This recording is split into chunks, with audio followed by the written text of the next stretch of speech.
So good evening and welcome.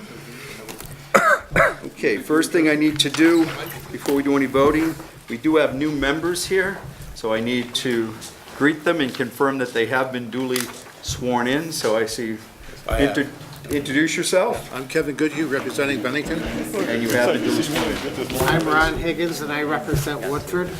And have you been duly sworn in? Oh, yes, I have. Thank you. And let's see, do we have any other new members? No. We don't. So everyone present then is eligible to vote. So I am now taking nominations in order for the chair of the MAU School District Incorporated Board of Directors. Do I have any nominations? I nominate Tim Holbrook. Second that. Second. Okay, are there any other nominations? Move closed nominations. Do I have a second to close nominations? I'll second it. Nominations have been closed.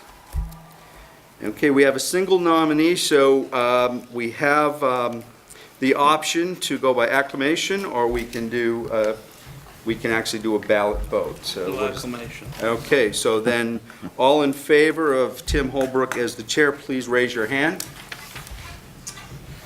Please note for the record that that is unanimous. Thank you very much. Yep, and Appreciate it. I will now turn the meeting over for the other positions to Tim. Right. We will follow the same procedure for the vice chair. Do we have a nomination for the vice chair? I move that it be Leon. We have a motion for Leon. Is there a second to that? Second. We have a second to that. Are there any other nominations? Move closed nominations. Do we have a second to that? All in favor? Aye. Very good. I think we'll use the same procedure that Jim used. We'll have it by a Acclamation. hand vote, acclamation by a hand vote. All those in favor of Leon being the vice chair, signify. Congratulations, Leon. Thank you. You don't wait to train him. Next, we have the clerk's position. Do we have a nomination for the, where's Rob? Do we have a nomination for the clerk? It's me, I'm gonna politely decline. I'll nominate Dave Durfee. I'll second that. Look at Dave. Dave's got it all. I've done it forever. Well, we should stay with the pro. Yeah. Dave, do you have any So, feelings about this? Would you like to be the clerk? Not particularly, but I will if nobody else wants to. I'll do it one more year. Okay. You got it. Okay, Good. good. Comfortable with that? We can, let me just be Well, sure he's got that, to decline. what? He should decline, Yeah, then I'll that's right, nominate. that's right. I'll decline that. Very good. So we have one nomination for the clerk, Rod Sherman. All those, let's have a second to that. Second. All those in favor signify by saying aye. Aye. Very good. Congratulations. We also have SVSU appointments. What I'd like to do there is we've got a bit of an unusual situation where we have a member of our board that is on the negotiating team, but he is representing SVSU in the negotiations. So in order to be consistent, it would be advantageous to have him continue in that position, and that's Dave Durfee. We also have two other positions that need to be filled for the SVSU relationship. One would be a permanent member, the leading member, and the other would be an alternate. Does anybody have any questions on that, or would like to make a comment on it? If it's agreeable, I would just like to open the nominations for two people. One would serve as the delegate, and the other would serve as the alternate. Does anybody have a problem with that? Who all love it? You want to name the other members? I'm one. Well, I think we take nominations. I mean, that's currently now. Well, I think we just have to go through them. We'll take nominations. If anybody would like to express an interest in remaining or staying on the board, Nelson? I would be an alternate if they don't have someone else. Okay, we have an alternate. But I'm Anybody only an would like to serve on the board, I did a regular. regular board? Anybody else that would be interested in serving either as the alternate or as the full-time? We have two nominations, one for alternate, one for the full-time representative. Leon Johnson and Nelson Barnell. You should probably still elect Well, him. we will. Let me just do these voting things first, and we'll take care of that. We'll close those nominations. We'll close those. I need a motion to close the Move nominations. close nominations. Second. All those in favor, signify by saying aye or raise your hand. Now we'll vote as members of the SVSU delegation would be Dave Durfee, Leon Johnson, and Nelson Barnell. Do we have a motion? So move. Nelson Barnell would be the alternate. I'm an alternate. Excuse me? Yeah, I'm the alternate. Right, the alternate, right. Do we have a second to that? Second. All in favor, signify by saying aye. Aye. Good, I think we're done. Jim, is there anything that I've left out here? Is there a second page then? Well, let me just be sure that I've got it all here. We will be, I'll be sending a notice to each of you, or actually it's easier if you would let me know what committees you would like to serve on.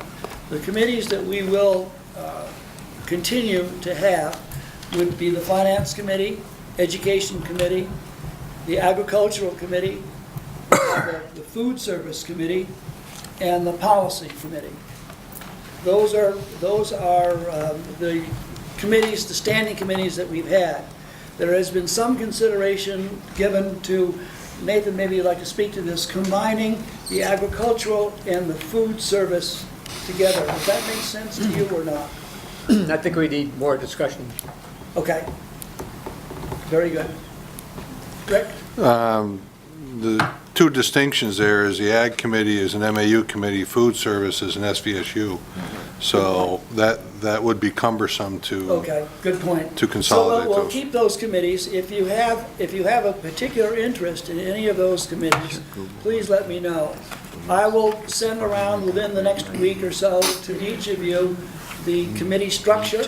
If you have concerns about it or would like to be changed, be sure to let me know, and we'll see what we can do to change things around. Does anybody have a problem with that? Good. Yes. I just want to make sure that I strongly emphasize the fact that one of the things that the board has a responsibility for is policies, and we always fall short in that area in terms of members. So I would please consider being a member of the policy committee for SVSU from this board. Thanks. Anything else, Leon? That's it. Okay, we'll go right to the general agenda, and the first item is public comments. I see we have some people in the audience. Would anybody like to speak at this time?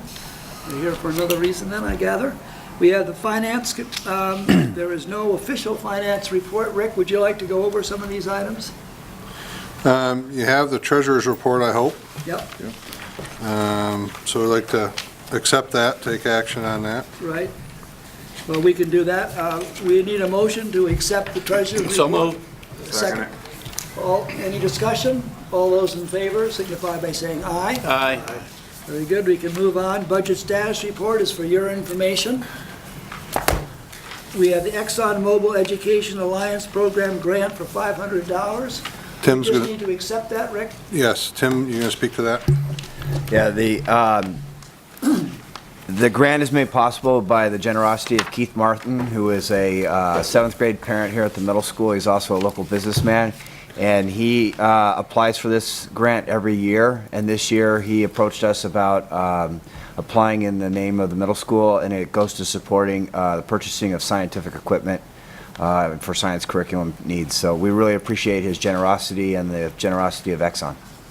Tim, do you think it would be appropriate for the board to send him a note, or would you like to send him a note in appreciation? I would be more than happy to send a letter to him on letterhead for you. That would be good. If you just send a copy to Jim so we can keep it Yep. in the file and be sure it's done. We need a, You need to accept it. yeah, we need a motion then to accept the gift of $500. So move. Second it. Any discussion? All those in favor signify by saying aye. Aye. Very good. Tim? I Yes. just had one other, and it's just, want to welcome Ron and Kevin to the board and just extend an invitation I usually do to new board members that if you give my assistant Amanda a call at 753-5840, she can schedule you for an introduction to education finance. And I spend about an hour, hour and a half just giving you some terminology that you'll be seeing and hearing, and just so you can see how all that stuff works. Don't have to if you don't want to, but it's an offer that I extend to all new board members, so. Thank you. And you can schedule it around your time. Would it be helpful to do it at the same time, Rick, or do you care? It is helpful to do it at the same time, but it's not necessary. So maybe you two could get together, pick a sure we can time, and figure then it out, call yeah. Amanda and take it from there. Ron, is that comfortable with that? Yes. Very good. Okay, we can move on then. Tim, do you want to take, we have a proposal here for a 7th and 8th grade baseball. Yeah, I passed out a packet for all the board members. Included in that packet is a letter that I sent home with students to give to their parents and for any other students that were interested. Excuse me, Tim, that was in the packet that was on the website? No, I just passed it out Oh, you now. did, I'm sorry, wasn't it? It's just an informational, one-page informational sheet and then a two-sided letter that I sent home. Okay, thanks. Just to answer some questions. I'm here because I'd like to propose that we add middle school baseball. For my 27 years on the job, I've been explaining to a lot of people why we haven't had middle school baseball. And the reason is because we have a very good youth program here in town with Little League and Babe Ruth. So there really wasn't any reason for us to be competing for the same kids. But we learned just recently that the Babe Ruth program would not take place. So there's a void for kids who are now too old to play Little League and are not high school age yet. So adding middle school baseball would fill that void. It would give the school another spring team. Presently, we only have girls softball and track. So it gives boys more opportunities. And after submitting the proposal to Tim Holbrook and running it by Mr. Payne, we had a sign-up meeting for softball, and the numbers were down this year for high school softball, so we will not be running a freshman girls softball team this year. And from a financial standpoint, that would be a wash because the salary and the umpires and the transportation would be similar, because I know the finances are always a big piece of adding programs. The major expense is going to be uniforms because it's a brand new team, and the plan was to do a fundraiser and purchase uniforms for the team. So it would be through fundraising. We also, did you contact the former people responsible for the team to see if that we could help with some like batting helmets and Yes, bats? I was going to get to that. I wanted to mention that Jeff Metcalf, who's in charge of Little League, and Kip O'Neill, who had been running the Babe Ruth League, they dropped off a couple of days ago 2 big baseball bags with helmets, catcher's gear, catcher's mitts that were from the Babe Ruth League, and that will take care of a major expense. We would only need a couple of bats, and like I said, uniforms and some baseballs, which again, we're planning to do some fundraising, so. Good. And they also gave, we have in the past, our freshman baseball team has used the senior league field. We pay a $250 rental fee for that field use for the spring, and they said there would be no additional charge. We could, our Little League, our middle school team could practice and play games there. They could walk down to the field just as the middle school track kids walk down to the high school track.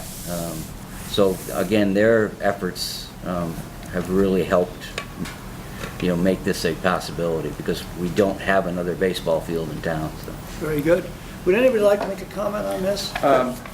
The athletic director and I spoke on this. I support this proposal, and I think Tim has put some time into working the details. So I have no question or concern. Any, Leon? Well, Tim passed the information on to me and several other members in the community also, and I don't have any any problems with this, and I support this.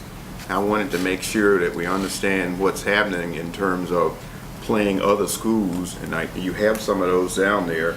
I haven't seen them, you know, in action along that line. But one of the things that, and looking over our activities that we do in the community, I've seen the sports go and come, just like you mentioned, the freshman girls team not having enough numbers.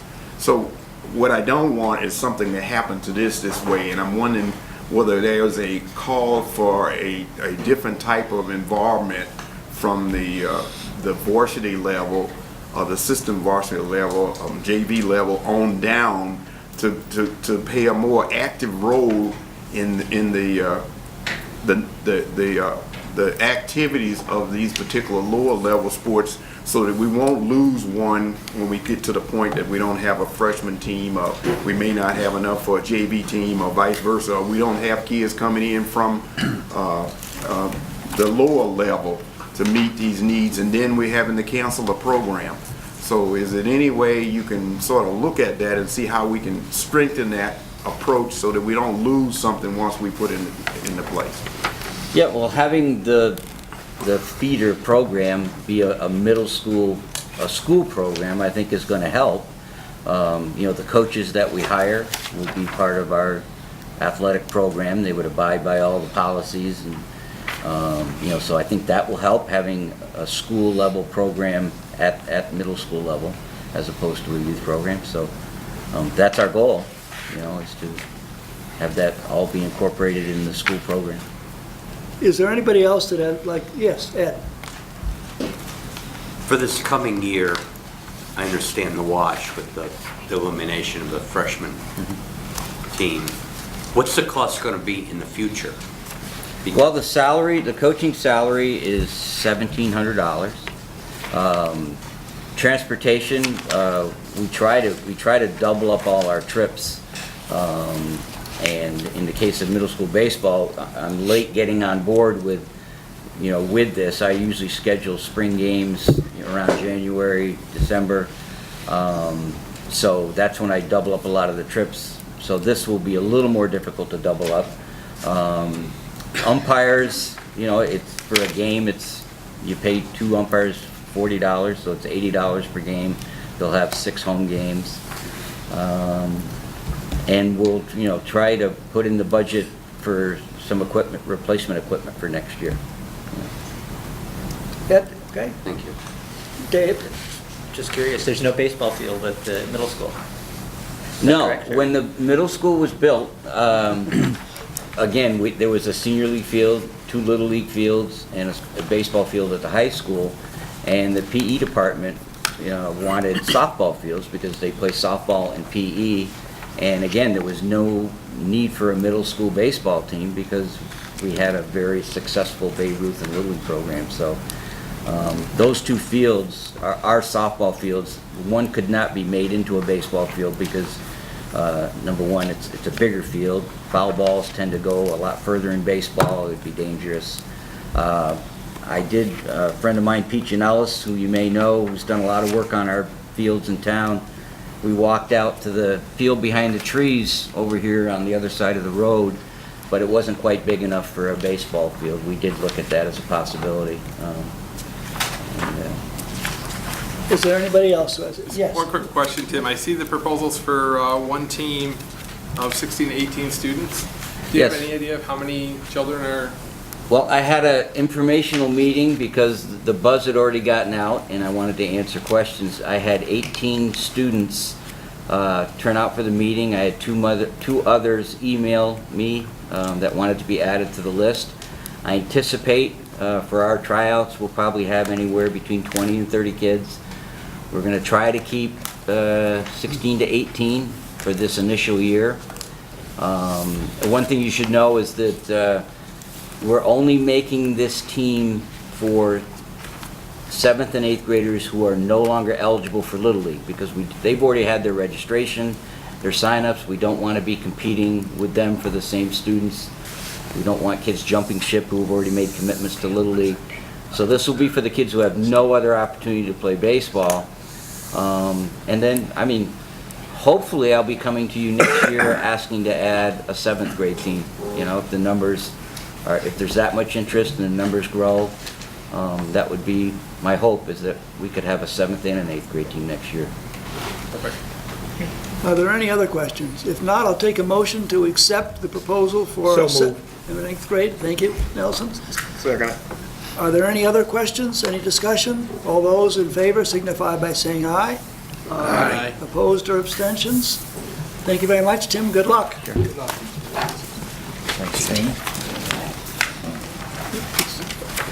Okay, we can move on then to the consent agenda. Fran, do we have a motion to accept the consent agenda? So moved. Do we have a second? Second. Would anybody like to discuss any of the issues on the consent agenda?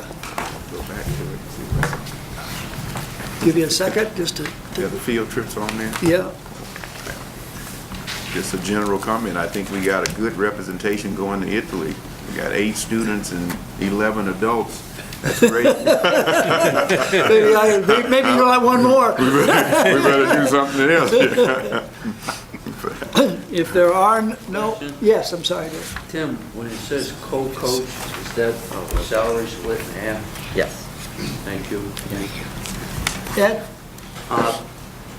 The math teacher here, I did not understand the nomination form, and I can't bring it up here. Is that a replacement or somebody being moved from one program? It's somebody being moved from the middle school to the high school, and the ultimate looking at it. Those are, I didn't think they were in there. I think he's talking That's about one's not here him. tonight. This one's actually replacing one that's moving from the middle school Moving to the is high. replacing somebody who's already moved. That's the middle school. Yeah. Has that one person answered the question? Tim, is that you? You can answer this question? Sure. So there are 2 teachers moving from the middle school to the high school to teach math. And we have, in working with Sue and looking at the candidates that they interviewed for the positions at the high school, I was able to meet and interview and check references for the Mr. Morse, who's a nomination to fill one of those positions. We have one more position to fill, and we're hopeful that the next month's meeting will bring the second candidate before the board. Thank you. Any, Dave? I just wanted to acknowledge the retirement of 2 long-serving employees, That's good. listed Jim Marsden and Dan Peasley. Very good, thank you. We, one of the things that I think anyway, we'll talk about it at our next meeting, some sort of recognition for these people. All right, we have a motion on the floor. All those in favor of accepting the consent agenda signify by saying aye. Aye. Abstentions? Questions? Very good. You can go on then. Jim, I guess you're going to handle this? You have a vice principal retiring here from the middle school, a long-term employee who has been in the school district long enough to qualify for the severance package, but when they became an administrator 7 years ago, they're under that window that they, as an administrator, they don't qualify. So our recommendation is that you should treat all the years as the same and follow the severance package that they would have had if they remained a teacher. So it could discourage future teachers from moving into administration if we didn't do that. So they penalized themselves by not staying as an administrator long enough. Their total years of service more than qualifies them for that package. Could you explain what the difference is? Is this in days they accumulate, or what's the Yeah, severance? it refers to the buyback of their sick leave. Okay, that's what I Yeah. was wondering. And So, You just add up about it. Yeah, go ahead. so teachers get a buyback of sick leave, but Yes. administrators don't? They do, Is but that how this particular contract was written? well, the administrators do, but they need to be there. The administrator's contract's really written that it treats an administrator from outside of the system or inside of the system as the same, and she's been an administrator for 7 years. So as an administrator, and that's the contract she's currently under, she hasn't worked enough years to qualify for the sick leave buyback. But her total years as an employee does when she was in the teachers, because the one contract doesn't impose on the other. So. And does that take care of it? Leon, did you have a question? Yeah, well, that's the question that what I wanted to do is look at, you know, in terms of the preference that we have to set and how we should be managing. I mean, this is open school board discussing this when I thought maybe that should have went to the finance committee or had some other conversation concerning the look at that with HR so that we won't be caught making a decision at a school board along this particular line. The recommendation came from HR, but she isn't here. Yeah, and that's what I would prefer to have, is the HR person making this recommendation for us, saying that this is what we're gonna do, and here we're gonna fix it so we can be consistent, because we're gonna have some others coming along the line that may fall into that category, and I wanna make sure that we have all the things correctly done in that manner. So let me address this. The director of HR made the recommendation to me, and I'm making it to you. So that it has gone through HR. It's their recommendation that we do this. Okay, and so then, I have one other question then along that line. Then, is the HR director following up with the criteria for this in terms of the contracts, as we work on that through SVSU and everywhere else, to make sure that that gap is filled? Yeah, we discussed that when you go to renew your principals of contract, this should be addressed, that credit that they had as an employee of the school district should carry forward, but it's that language is absent from the principal's contract, and that contract's recently been signed, so we're not going to reopen for that language till 2018 maybe, or something like that. Yeah. Nelson? Yeah, what's the discrepancy in years that we're talking about here? I don't know, Tim, maybe you can add, total years, 27 or more. Are you supposed to have 20, or are you supposed to have 10? No. Are you supposed to I have... believe she needs to be here 15 years for the buyback, yeah. That's And she's been But- 15 years as an administrator, and she has more than that, if not double that, yeah. Yeah. Okay. What do other school districts in Vermont? Is there a standard methodology for managing these issues? I have no idea on that. I look at it, you know, this way. The message that we would send is that don't promote from within, or make sure that if you get promoted from within, you remain, you know, figure out your retirement age and make sure that if you move up to administration, you do it with, you have at least 15 years to work. You know, that's where that would hamper us from doing that. So I would advocate for letting all years of service count. I'm sure that the administrators, the next time when we renew the administrator's contract, this will be an issue that it can be resolved by language within that contract. Tim, you're responsible. I just felt the tag. I'm all right. Realizing that this is for administrators, and I'm wanting to know now how we covered in terms of the other contracts out here in the district, and whether there's an issue concerning that, or whether there's going to be a concern by them once we just make this change and hadn't addressed all the other circumstances in which this may be a problem with buying back today's. I know we got some stipulations out there in terms of you got to do certain things with a certain, declare for a certain deadline, you got to meet a certain number along that line. So I just don't want this to pop up and say, yes, you did this, and why can't this happen for me? So the HR person is not here, but I want to make sure we cover those scenarios or those circumstances and make sure that we don't have any problems with what we're doing and what impact it's going to have on other areas. One more thing. Yeah. When does this retirement take effect that we would have? June 30th. June 30th? So we do have some time if you wish to talk to HR more? Well, I'm sure that this is a recommendation that comes from HR.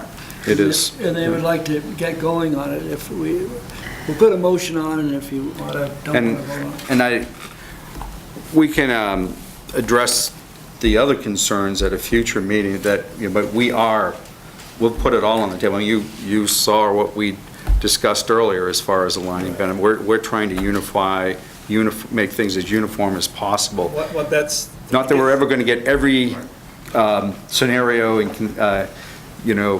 covered, but we're making that effort. But I think that's what Leon's bringing up, and you Yeah. can correct me on that, but is that we become uniform in our decision-making and in how we manage this. Now, I understand there are some things due to the past circumstances that we have to sort of smooth over to get there, and this might be one of those things. And I'm with Leon, how do we do it in a way that we say, okay, we're okay with this one, but be aware this is a single thing that we're dealing with. Yeah. This doesn't give a blanket order for everybody else to come No, forward. this will be specific to that person. If you, we'll make a motion with the Yeah. person's name in it. We'll make a person's, and we'll be sure that it's registered with Tim Payne or with HR, that the next time that contract comes up. that We have quite a list in HR of already issues that are coming up that we need to address with a particular file for when those dates are kicking in. Well, the few years that I've been here, I noticed that we've had all these contract issues because there's a multitude of difference, and I know we're trying to solve that. And what we've heard is that a number of them looks like they're going to be solved. Right. I just don't want us to open a door to another problem. I don't think we're doing it with this. This is the one thing. Let's move on. I don't think, Well, what I'm trying to do is make sure that we can say that right now in terms of what the superintendent is saying, that this is what we want to happen for all of the contracts, if that's what you're saying, need to happen now, and this one will fall into that category. And that if there are other circumstances coming up, we have now set presence to that right now, so that we'll be covered. And that's what I wanted to make sure that we. well, let's have a motion then to accept the severance for retiring administrator. The vice principal here at the middle school, Mary Ellen Breen, that she be afforded the severance package that would count all her years of service to the school district. Do you have a second for that? I'll second it. Any further discussion? All those in favor signify by saying aye. Aye. Opposed? Abstentions? Very good. Thank you. Yeah. Very good.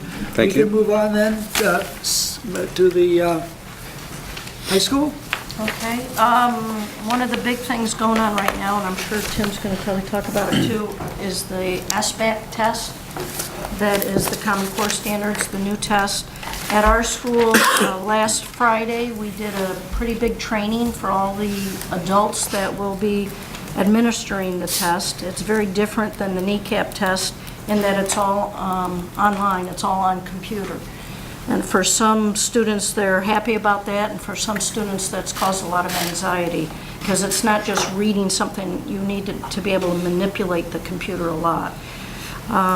So we did a training for the adults, and I think this is going to be a learning period, this particular test for all of us. And if you've seen some of the media information from New York State, where they struggled a lot with a lot of different things with this test, and I think we're doing the best we can to try to make it as smooth as possible. We start the 20th, because that's when high schools have been told that they're going to do it for 3 weeks. You've already started, right? Or Next have you? week. Next week. Yep. So that's a big thing going on right now. That's for our juniors. The other thing I wanted Sue, could I to, just interrupt? When do we hear back from the results of that? pretty quickly, by the end of the year, because it's online, we will hear much quicker than we did with the kneecap. Right, and maybe in the future meetings, you could give us the type of information that we will be getting. And I think that, I don't know if we know in that yet. anticipation of that, I think that, I don't really quite know how to word this, I don't want to say the scare aspect has been certainly voiced very clearly. And I think when we take a look at a new test given in a new way to a new group of students, we have to be very, very careful when we evaluate the results. And I have no idea what those results will be, but I just want to be clear that when we do that, that we look at it from all perspectives and and keep in mind very much that this is a new situation, a test that's given online, a test that is not similar to anything they've ever had before, and hopefully it'll give us some information that we can work on. And I think that's the message we received from the Commissioner of Education for Vermont. Okay. And exactly what you said. She's been very vocal about that. The other thing I want to announce, and then I'll let Morgan take it from there, is we have 7 students: Garrett DeRosia, Tim Downs, Sebastian Durfee, Kevin Gorey, Nadine Morgan, Brandon Olson, and Connor Tilley, who will be leaving tomorrow. They go Thursday, Friday, Saturday to Keene, New Hampshire, to the New England Music Festival. Oh, great. As you know, we had it a couple times here at high school, and it's in Keene this year, so we wish them luck. And Morgan? I have 3 things that I wanted to mention. The first one is the success of the wrestling team this year. They won their 27th state championship in a row, and it was their, and then they won the 3rd New England championship in a row. It was their 9th total New England win, but the 3rd one in a row. And certain students are going to nationals next weekend, so that was really great. And then the second thing is the pop concert was last Thursday, Friday, and Saturday at the high school, which is where a large number of different students audition and are selected to play or sing either individual songs or in a band. And the chorus participates and the jazz band participates in that. And I went on Saturday night and it was amazing. Everyone did a really great job. And then the last thing I want to talk about is the trip to Nicaragua that happened over February break. 17 students went and 7 chaperones. I went, and I have some pictures that I can either pass around. Great. Pass those. There's like 10 of them.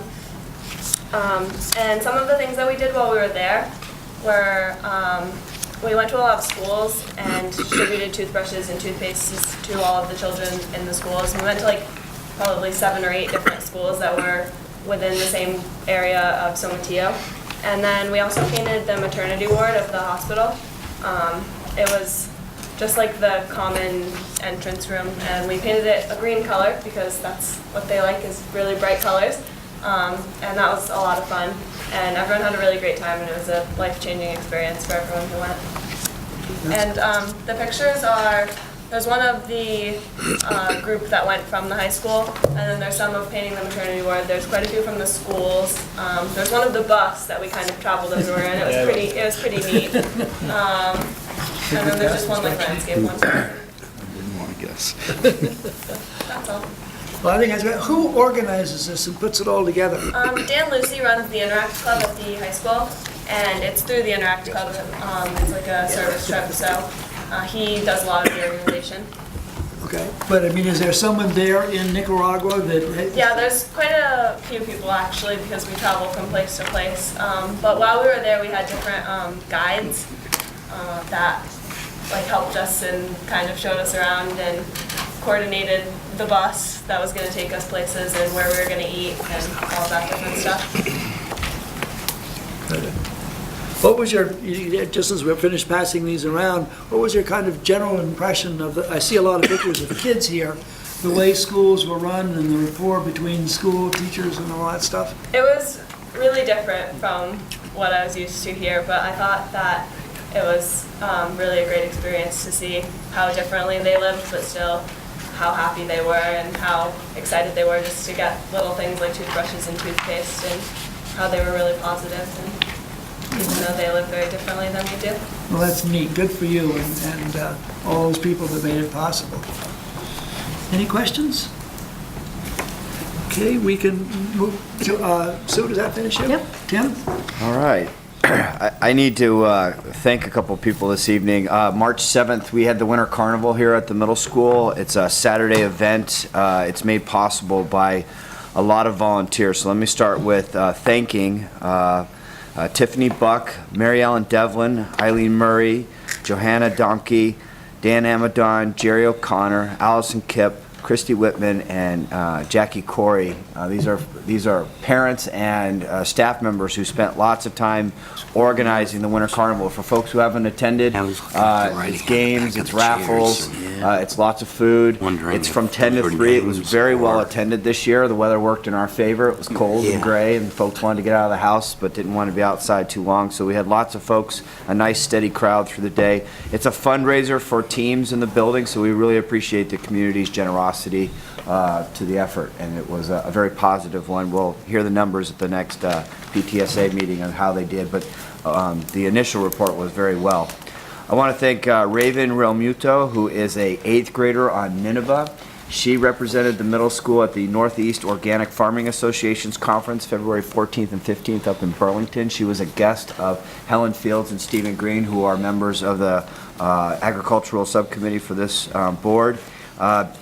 Raven is a middle schooler. She was asked to attend a panel discussion about the impact of sustainability and agriculture in the classroom. She was seated with all high schoolers, and we've got a lot of feedback from other attendees and from the staff who attended that said she did an outstanding job. She really held her own and could speak to the experiences here at the middle school. And we'll talk a little bit more about things going on in the Ag Committee when Nathan gets an opportunity to report out. SBAC, Sue mentioned it already. SBAC is the next generation of standardized tests from the federal and state government. We will be starting our SBAC window next Monday. It's a 2-week calendar at the middle school. Next week will be language arts and English, and the second week will be mathematics. It's a 3-day testing process, and then you have to do some lessons between there. We will be testing students in grades 6 through 8. A recorded message went out this evening to the community reminding parents that the test is coming up. We're going to be posting a calendar of testing dates on our website at the middle school. We are offering free breakfast to every kid. Every grade 6 through 8 student, we were encouraging them to have some breakfast, and then we're going to sit and we block out 2-hour testing periods during the school day to do this. So hopefully everybody's brain is ready to go. The only other thing I would add for the SBAC is we've just been encouraging students to approach it as doing your best effort. It's a first-time experience here. 620 students logging onto the network and working on this test for their Chromebooks. We are your test pilots. We're going to see how well the system runs, and that's how we're encouraging staff and students to approach it as this is our first time through. We're going to experience some hiccups, and we're going to work our way through it. And the data that Sue talked about that we're going to get back at the end of the school year will help inform instruction and curriculum next year. So we should be a wealth of information for the board when we come back in the next month's meeting to tell you how the testing process went. Two fun things to report. We had a dodgeball tournament here at the middle school last night at 7 o'clock. About 10 teams of middle schoolers. You had to have representative boys and girls. You also had to have a staff member. It was a lot of fun. We had a packed gym. Some really big upsets to fit in with that March Madness theme. Some really stacked 8th grade teams got kicked out really early, so that was great for crowd participation and cheering. This benefits the football team, raising some money, but we also had varsity players come down and help referee, and I know middle schoolers really appreciate seeing the older kids come down and hanging out with them. So a lot of fun, and hopefully, I know that we're planning on having it come back next year. You didn't say you were sore. I did participate. I did have to put my shoulder on ice last night, and ibuprofen is not overrated, I'll just say that. The one other item that I would like to just make the community aware of is tomorrow night, Thursday, starting at 5:45, we have our Academic Expo, and this is an opportunity for students to pick their passion and put out a presentation. So you'll have kids who will come in and display, small engine repair. Kids do art, kids' performances in the music section. I'm going to have a booth there tomorrow night. We're going to be trying to gain some interest for the Mosaic program in the spring for Mountain Bike Riding Club. It's really kind of an eclectic collection of kids' interest. And I would invite it. The public is absolutely welcome to join us. It runs from 5:45 to about 7:30. And just some really amazing things. And it's nice to see kids talking about things that they're really interested, not necessarily listed or linked to the academic pursuits that they're doing every day in school. So tomorrow night, Academic Expo. Please join us. That's great. Thank you. Any questions for Tim, Sue?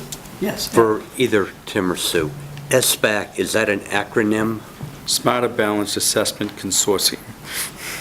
Can you say that? No. Can you say it again slower? 3 times fast. Smarter Balanced Assessment Consortium.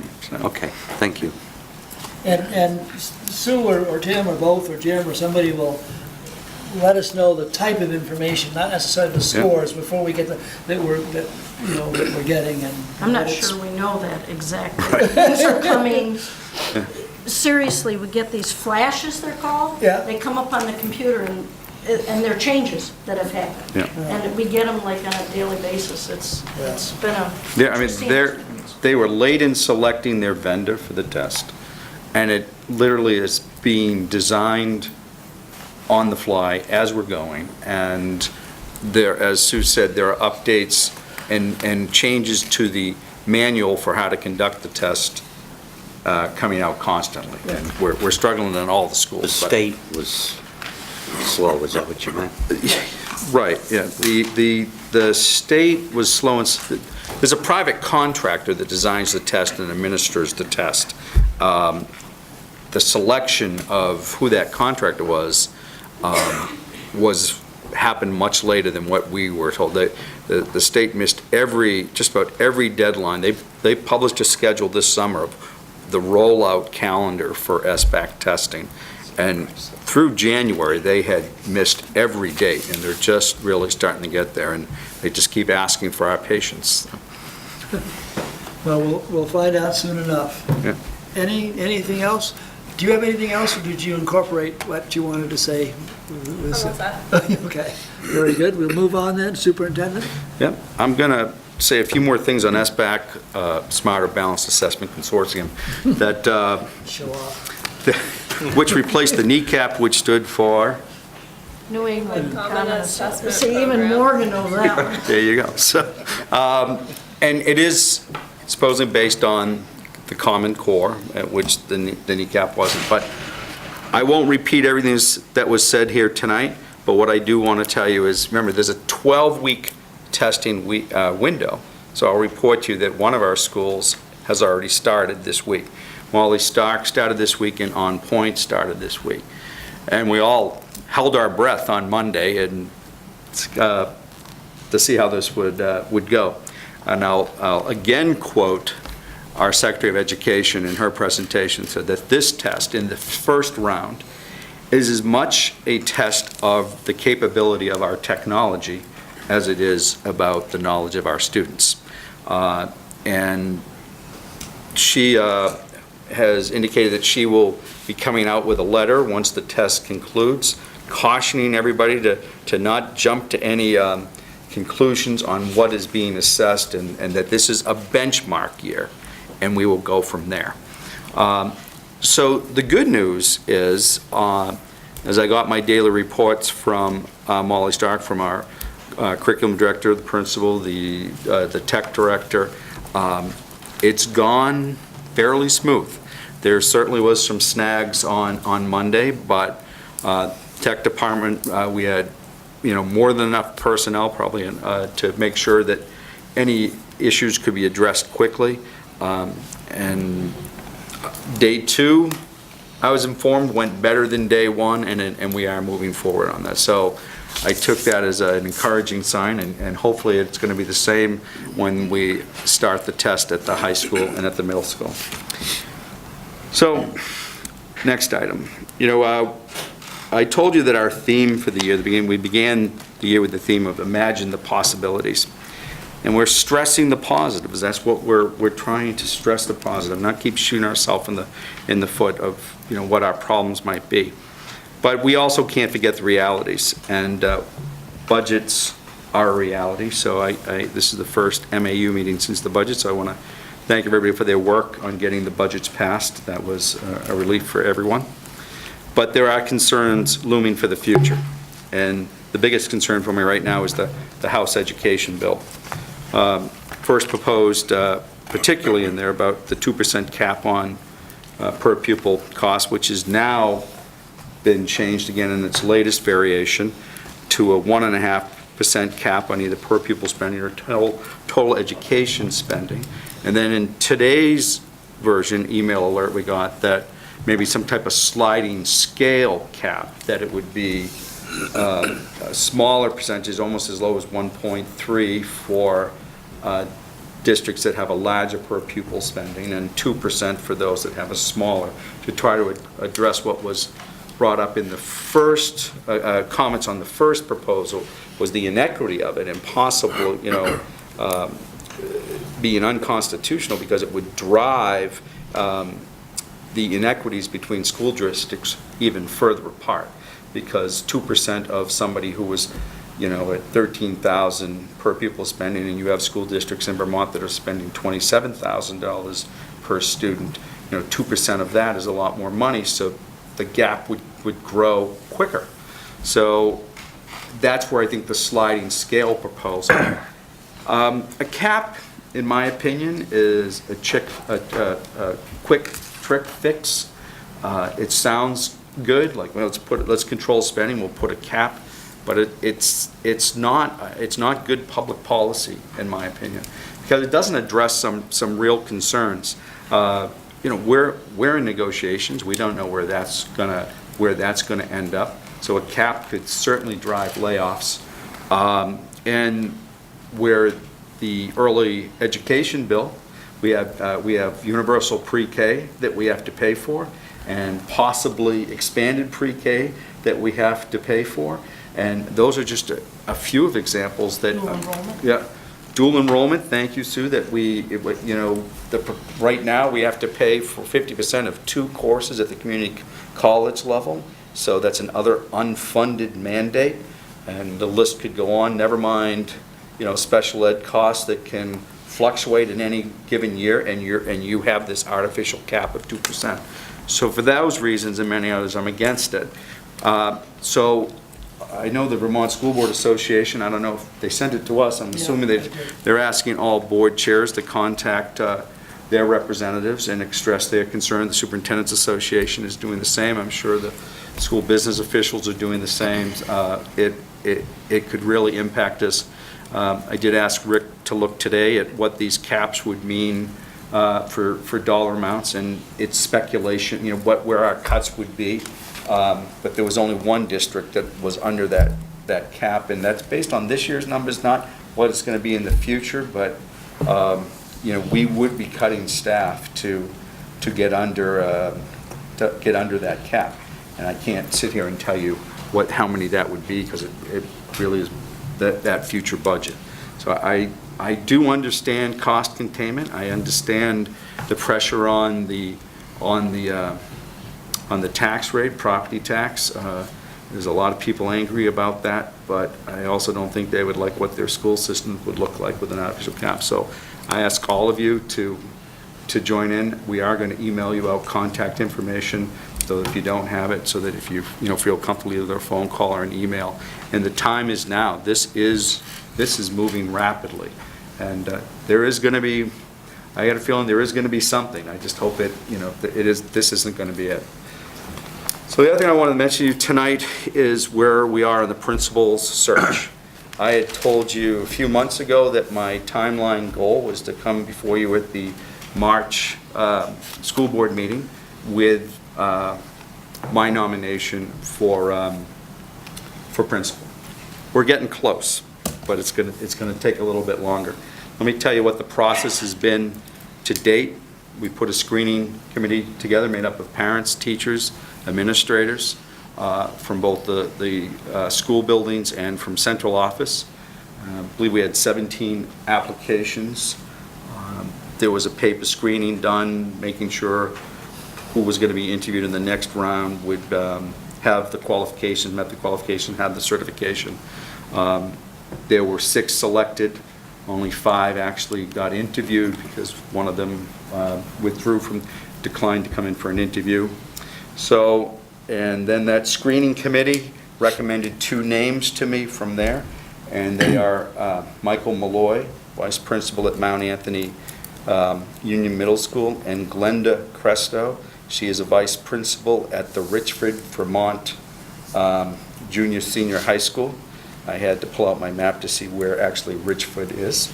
And if you don't know it, get to Enosburg Falls and keep going. And if you hit the border, you went about 5 miles too far. So, so the next step in the process is I'm doing site visits at both those schools. I asked both candidates to provide me with half-hour time groups The instructions were, and part of this task was to see how they would organize it. I didn't want to organize it for them, but I gave them the suggestion.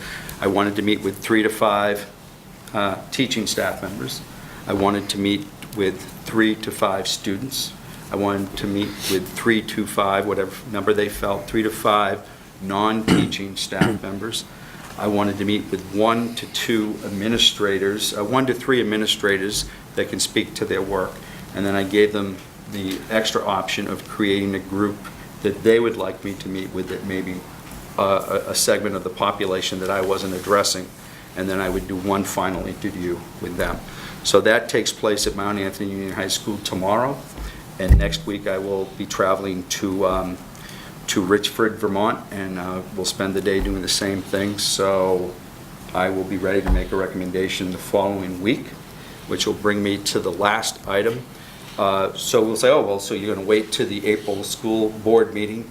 Yes, I will, but the April school board meeting, we're going to probably move up because your meeting is scheduled for school vacation week. Right. So we would be doing it the week before, either that Tuesday or Thursday, whatever the preference of the board is, because I will have meetings on Wednesday already scheduled, so. All right, well, why don't we do that now? Our normal meeting date, according to Leon, who gave it to me, would be the 18th.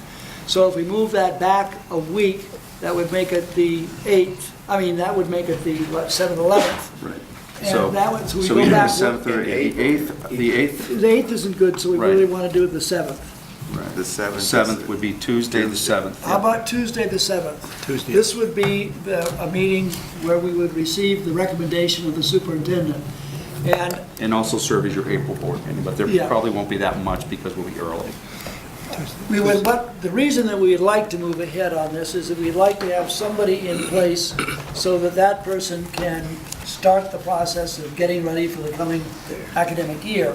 So we have it. Does anybody have a problem with April the 7th at 7 o'clock here at the middle school? Is that North Bennett, and I believe have a meeting at the same time? On Tuesday? On Tuesday. No. They're usually Wednesdays. gonna do it. No, they're Wednesday, the 8th, North Bennington and Shasbury. All right. So we'll, yes?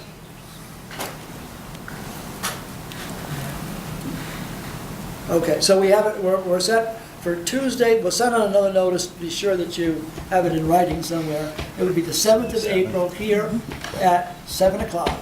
And it will be a relatively short meeting. I did mention this. My intent for that night would I'm going to bring the finalist, one finalist to you, and I would like to create a forum where you would be free to ask questions of that candidate before, if you have any, before you vote on it, if that is the desire of the committee. But I would like you to have some opportunity and not just, Okay. here's the person. Why don't we discuss that? Yep. Because very good. And that's it, unless you have any questions on anything that I Yes. You know, one of the things you spoke about was the caps, which I agree with you, I think it's the wrong way to go. But the other bill that eliminates strikes without arbitration Yes. that they're doing, what's your thoughts on that? I know you're in the negotiation phase. Yeah. Would that be a plus for us and the others in the end, or would it be a negative? Well, if that would pass, and I don't think that it would, to eliminate strikes without arbitration would be good. One version that I saw that eliminates strikes, you can't go on strike unless you've gone to binding arbitration. That's right. And we certainly wouldn't want that, because historically, binding arbitration goes against school boards and, Yeah. so we wouldn't want that. I'd rather have the option of a strike than having binding arbitration forced on us. Yeah, and with that bill that's going now, is they gave you time, dates, and so forth, which you have to meet, or otherwise they Right. come in and... They had another thing in there about some sort of financial consequence by not signing a contract. I didn't quite understand it. I don't know, did you see it, Rick? I don't, but it was you were going to be penalized as a school district for not following through. Is that right? Correct. If there's certain targets, and if you don't settle a contract within 12 months of the expiration of the contract, teachers lose any ability for retroactive pay, and school districts will see some sort of penalty on the tax rate, a 2 or 3 cent increase on the tax rate. So both sides, the theory is both sides will lose if there's not a settlement. So it seems to me every time you get one of those school board notifications or you go to Digger, I often find Digger is a good place to go and read these things. There's a whole new scenario. Kevin, did you have a question? Oh, no, I don't. Okay. Thank you. Any other questions for Jim on any of these issues?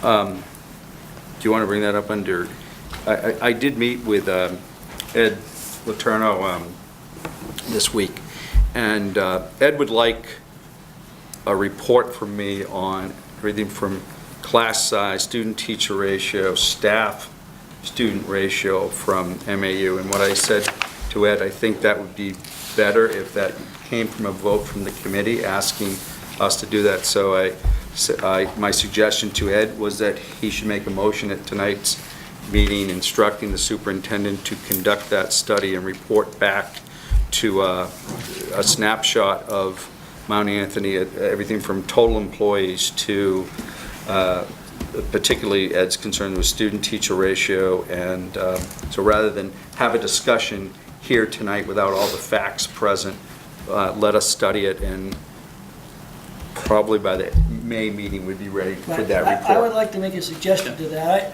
Once we get an education committee put together, I would like Ed to meet with that education committee to go over those things so that everybody's talking about the same thing, we don't leave things out. Yeah. So once that committee is formed, Ed, I hope that meets with your approval. That would give everybody a chance to give it a little thought, come up with suggestions of And report it out to that committee first. Right, and then get back to the central office to... If Ed's in agreement, I'm just reporting out what we know. Yeah, we can do that. The fact is, we don't really have a number of how many people are employed, because a lot of them, some are permanent, a lot of them are part-time, and I can't tell from, for example, the website list, how many are support personnel that are mandated by the state, and what is that costing us, and on down the line it goes. There's no real information that anybody can wrap their hands around and say, okay, this is costing us this, and we've got 950 students, and we're understaffed for that, or we're overstaffed. So if I understand, Tim, you're going to solicit from the members here and they're going to contact you, who would like to serve on the education committee. Correct. And then it would be your wish that I would meet with the education committee, develop what the parameters of what Ed wants, and then conduct that and report back. Yeah. I just think that the whole board should be more involved, not that Ed will do an excellent job, but I think that some other perspective may be presented. The process is, though, how we've been doing this is like anybody from the Shasberry Board, if they want to know something, then I go to the chair, which would be you, and suggest that's, this is what the Shasberry Board wants, Pownell, BSD. And Ed did do that. Ed emailed Tim. Yeah. Tim asked me to meet with Ed. So. Okay, no, that's fine. Yeah, Okay. thanks for bringing it up, because that is, I think if we follow protocol, Yeah. it makes it a lot easier. Then Yeah. one arm doesn't know what the other one is doing, and it... Good point. Yeah. So anyway, we'll get that going, and Leon. I talked to Ed as well, and one of the things that we talked about, yes, it needs to go to the education committee, because that's something that we wanted to look at in line of the policy, that we said we got minimum of 10 students per class and so forth, and how we actually of laying that out and have that so that we can report it the same every year in accordance with the policies that we may need to make some changes to or so forth along that line. But I was surprised that, from the superintendent, it should be from the high school and the middle school as opposed to the superintendent. That's where I thought it may be, but in terms of that. But if he's talking about setting up, looking at the guidelines for that, and then passing it on down, that's fine, but Very good. Well, we will, anybody else have any questions? We'll move on then to Leon Specialty. There's no chair report. You've gone over enough. no chair report. Policy committee, we met this week, this last week, March 9th, to discuss various policies. And one of the biggest ones we spent most of the time on is not here for you right now, but that's a policy 6141, which computer network and internet acceptance use will be a combination and combine of a bunch of the policies. And then we talked about personal use of wireless communication. The next piece we did was attendance, and then we had search and seizure that the committee reviewed and so forth along that line. So before tonight, you have two policies that are going through. One is an attendance policy, and that attendance policy is up for adoption. In that attendance policy, there is some information that we need to be aware of, and has started several years ago by one of the assistant superintendents in line of attendance and how we handle and manage attendance throughout the district. So this policy is consistent throughout the district, and it's the line 16 through 18, but the last part of that is there's an assignment in there that twice a year attendance reports will be given to SVSU and the district board prudent committee. Yeah, that's what you're after. Twice a year, and then perfect or is it attendance will something be else? recognized annually. There was problems that's throughout part the of it. district, Okay. and that's why this change was made in this particular policy. So it's 6 months into the year right now. We about halfway through the school year, and so the assistant superintendent Donna Leap is also looking at the administrative reg piece to that, so that every school district will be reporting the same, meaning that how many absences do you have, how many, that you have no absences, and maybe categorizing them in a certain way. The policies in here, in terms of attendance, when it comes to the administrative regs and so forth, the middle school, the high school is different than the middle school, and the middle school is different than the elementary school. So there's a rationale behind that little kids are treated differently than middle school kids, and middle school kids are treated different than high schools. And then we had input from those particular administrators and represented from each one of those areas to make this policy work. And so we're expecting to see some information out here soon in terms of attendances along that line, so that everybody can understand what's happening. You can't educate somebody if they're not here. And we need to have proactive things in place and all that kind of stuff. And so we wanted to not let this slide through the cracks. So I just want somebody to make a motion. I'm going to move Second. number 5030 for an adoption. Do you have a second for that? Second. Any further questions? It is in your packet. All those in favor signify, yeah, I'm sorry. I was curious why one school you can be absent 21 days and the other one 25. One of them says after a certain amount, you're supposed to, administrator may have a meeting with the parents, and the high school, there's no meeting. Not And then, necessarily. Ours, like if we knew a kid had an operation, say, and it was all medically excused, what are you going to meet about it? It's all, you need to get a tutor and all that. If it's a truancy thing, then it's a different thing. So, we often have meetings around it, but it's dependent upon what the reason is the students have. And that's why you wanted to have the assistant superintendents looking at an administrative reg, so everybody can get that kind of information formalized and be consistent along that line. Now, the number was based on the fact from what we had administrators in there that represented. Dave Berrier comes mainly from the high school, but we had elementary administrators and others that look at this, and they all get a look at this too and recommend the days. I think, Tim, you got a chance to look at the middle school one in terms of the number of days. What's appropriate for middle school versus high school versus elementary school? Now, I don't like it at all. If it was left up to me, nobody would be absent. So, but we know things happen, and to know that the different groups are to be treated. one last one. I don't understand 12 21 absences will result in a student's grade being calculated on work prior to exceeding the limit. But he gets no credit, but he gets a grade? I'm not even, is that at the high school? Yes. That's a high school one. And what did it say again, David? For a full year course, 21 absences will result in a student's grade being calculated on work prior to exceeding the limit. No idea what that means. I think the person is not eligible for, it's not filling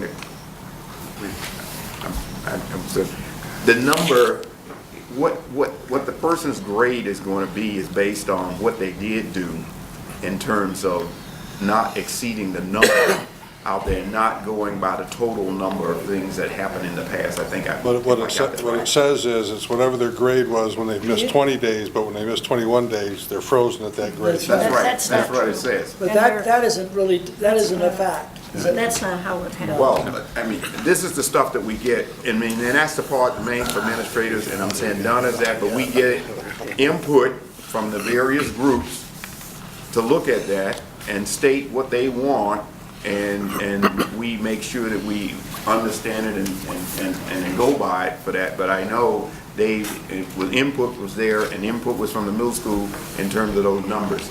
And so if there's need to be some clarification in the regs part along that line, that will be going back to the administrators to take a look at again with that, because now, Dave, the questions has become part of the minutes, and the minutes go to central office, and we all follow through with what the concerns are on the policy piece. So, Well, I think Dave seems to ensue, and I don't know about Tim, he's being quiet over there. But do we want to adopt a policy that it needs to be possibly reviewed? You can table this. Yeah, I think we should table it. They have to wait. Before we There's talk been a about motion and a tabling, second. we did that last time here. The policy's up for adoption. You can change other things if you want to later on, but we're talking about things that happen in administrative regs, not the policy. Yeah. And so the administrative regs at Liberty can be changed by the administrators to match the policy. And so if there's something wrong with this policy, then table it. If it's something wrong with the administrators, state it so that they can fix it. I'm not sure I understand that, but.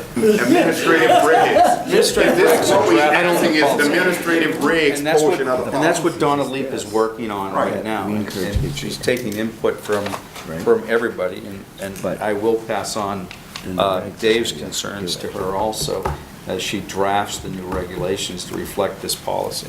Right. We And change them that's- all the time. Right, and the regulations are what the administrator uses on a day-to-day basis to interpret that policy. And they do get revised. Right.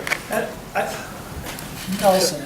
Well, the trouble I'm having with this is, policy is usually what the public's looking at. And if we don't understand the policy, and if the public looks at it, what are they going to think about it? Are they going to say, okay, we're going to go talk to an administrator, and this week we got this one? I think it needs a little better clarification. So is the policy just this one page? I'm Correct. about to Correct? say that, and Yes, I'm it saying, is. the policy That's it. is this one page.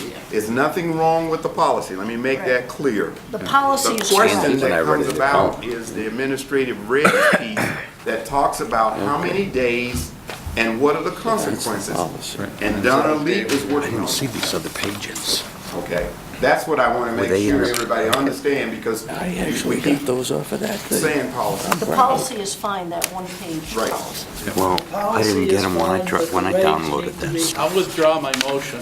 This needs to be talked about at a policy committee meeting. We've talked about this at a policy meeting, and this policy has been through every board and is back and ready. Mount Anthony is the last board for adoption before it comes to be SVSU-wide policy.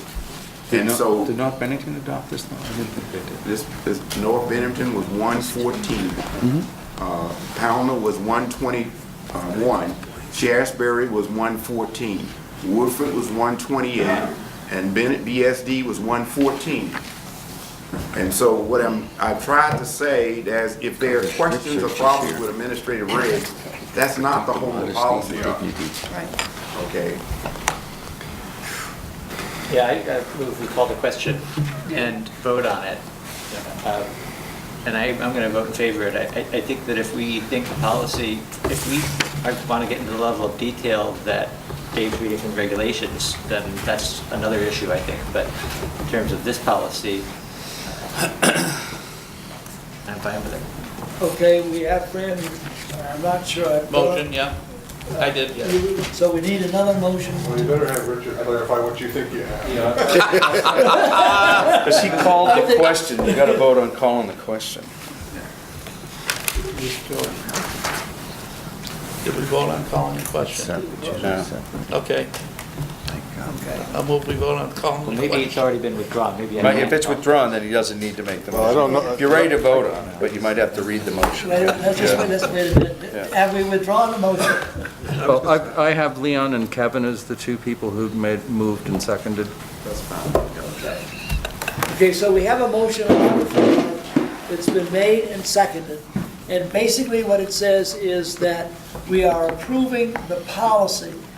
And if I understand this correctly, there can be adjustments made to how that policy is enforced. Is that basically right? By way of administrative regs, yes. Yeah, and that's where, Dave's question. well, Dave's and other people's questions seem to be hinged. Does anybody have a question or want some clarification? I don't like voting on things unless people know what they're voting on. Yes, Tim? Would it be helpful if, in the next meeting, that Sue and I come and bring language for the MAU, at least how that is, the administrative regulations? That's all clear in our hand. Should be in your So student handbook. we could provide that from folks, and folks could give us feedback to say a question or a need for a My feeling clarification. is on those things that really the administrator should have great flexibility as to how to impose those things. I Which mean, would all be in our handbook laid out. for Right, I example. mean, as long as, personally, as long as that's there, I don't always hear. I don't want to have such strict regulations that you don't have that flexibility. And you have Dave Barrio that's been sort of managing through this with it, but I'm saying there's two pieces taking place. Donna Leaf is working from central office to make sure that everybody do consistent things with this policy. So you can channel those through that. I wouldn't want Tim and Sue to come here and try to get something going when central office is saying, I'm gonna look at attendance all over, because there's some repercussions out here in terms of how you're gonna implement some of these things, and who's gonna send a truant officer, and who's gonna do something else out here. So we need those things to be looked at. Okay, we've got a motion on the floor. Does everybody understand what the motion is? The motion is to approve the policy. The policy is distinct from the regulations that govern the policy. So we're moving on the policy, and as far as I understand it, that both Tim and Sue approve the general policy, as does Jim. Is that a correct statement? Okay, all those in favor signify by saying aye. Aye. Opposed? Aye. Abstentions? Abstain. Who was the, Who opposed, Dave? who opposed? Oh, Nathan. And who abstained? Nelson. One last policy, we had this policy, search and seizure, policy number 5085. The committee went back and again looked at the concerns that individuals had, and one of the additional things that were added in here, and the question came up, and it's addressed in terms of where some of the items, cars parked on the street versus cars parked on school grounds. And so we made it clear about being able, that what was Mount Anthony versus town. So if the cars and things on school grounds, they're subject to be searched just like a person. And that was the change that was made in this particular policy, and that's it. And so I we're will ready. move that policy 5085. Do you have a second? Second. You have a second? Kevin?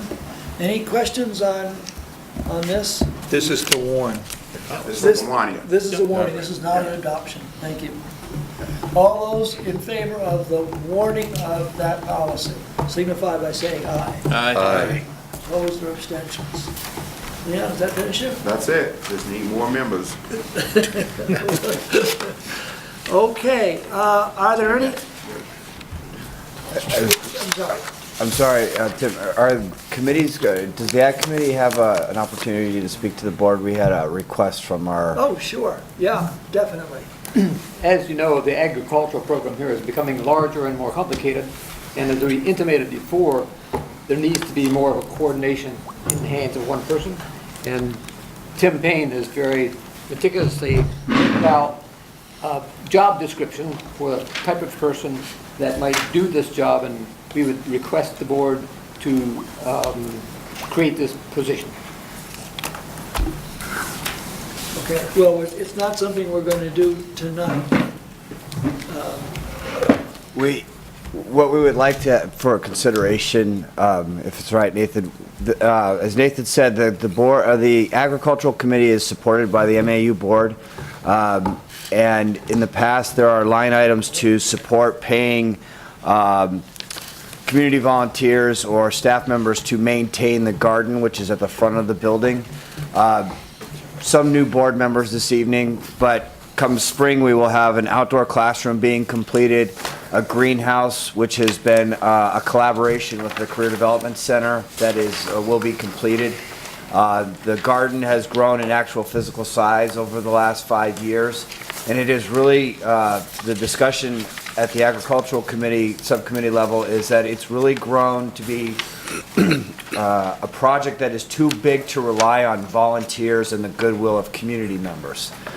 There's a number of organizations that use the facility. The Youth Ag Committee does, or the Youth Ag Program does, the CDC, classroom teachers here, and we even have an effort to be growing food that will go into the cafeteria and feed students. The Ag Committee has done a very good job of budgeting its money. I would say that very confidently in the last 3 years. Mr. Pembroke can speak to that. He has more experience with the committee, but they've done a very good job of budgeting their funds, and they have monies remaining at this fiscal year. And the idea is that they would hire a part-time person, pay them an hourly rate. We discussed a $20 hourly rate. This person would have responsibilities to maintain the garden, the greenhouse, to keep it presentable to the public, but also to facilitate the various groups that would be coming in and out of that location. It doesn't line up well with the fiscal year, which starts July 1. The growing season is already underway, and so what their hope is that the board would consider allowing them to go out and hire somebody for the period of, late April through the end of June to help get the garden up and running so that it would be available to students for summer programming through the Mosaic program, and then in the fall for classroom. So it's a proposal to the board to consider that they might be able to go out and hire somebody to facilitate that. Very good. I'm not opposed to looking at it. But I think that the proper procedure is to go, we probably should have gone to HR.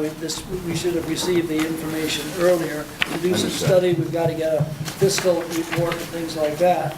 What I haven't given this a lot of thought, check with Jim on it, but what I'd like to do is obviously postpone any decision, see if we can set up some type of a procedure where we could review this in a timely, professional manner, and then bring it back to the board. Maybe we could even do it as soon as the You're setup. going to need to do it for that April meeting. We'll do it for that April meeting. And I can answer the HR question in that we've been having this discussion since about December. We were counting our pennies and planning for the season and knowing that the projects were coming online and needing the help.